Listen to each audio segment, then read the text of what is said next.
Alright there everyone, we're here today to look at a two-dimensional kinematic problem. These are a projectile type problem, and in this particular example we are going to look at how to use the range equation to solve.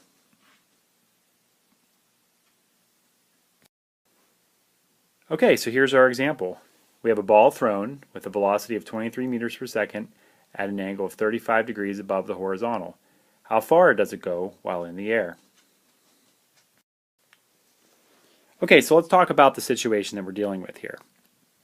We have this object, it's a ball in this case, and it's fired up, or it's shot up, and it travels in some kind of path like this.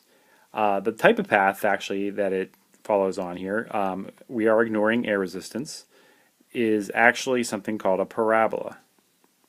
So it's going to look kind of like this little dotted line that I've just drawn. Now, some limitations of using the range equation is it assumes some very specific things. The first of all, it is assuming that we're firing it up at some angle above the horizon. We'll call that theta. The second thing that it assumes is that the ball starts at one level right here, but it also ends at the exact same level. If it lands at a higher level or if it lands at a lower level than it starts, the range equation doesn't work for that. Something else to keep in mind when using the range equation is that gravity is the force that causes the acceleration. And for this, it's going to be a negative 9.8 meters per second squared. Okay, and that negative is indicating that we've defined some positive direction as kind of our positive reference for there. So that's an upwards positive. So this gravity over here is going to be the negative value.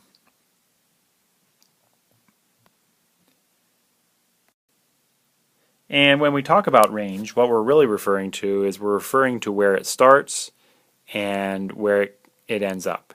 And we'll refer to that again as the range of the object. So in our problem, our velocity, our initial velocity, was equal to 23 meters per second. We know that the angle at which it was fired was 35 degrees.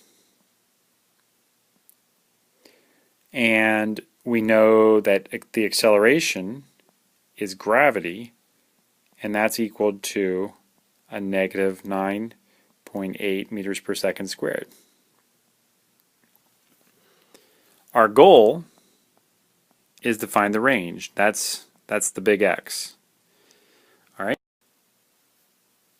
So our range equation is X, which is range, equals the initial velocity squared times sine 2 theta divided by negative acceleration.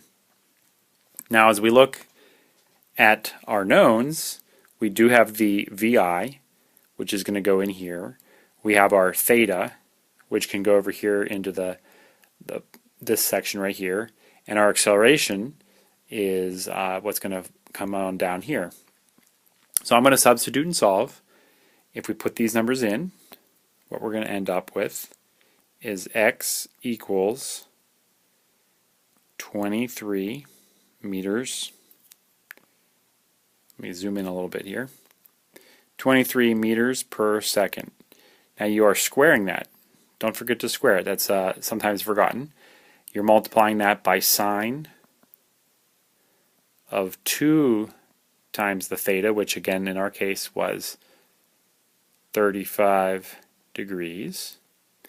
And you're going to divide that by a negative 9.8 meters per second squared. Alright, when I actually end up putting this into the calculator, a couple little things you want to watch out for. This is in degrees, so you want to make sure that your calculator is in degrees mode, not radians. Also, again, something that's commonly missed is that this right here is, you forget to square it. So we want to make sure we do those two things. When I do the calculations, I end up with a range of 50.7 meters. And that's the answer I'm looking for.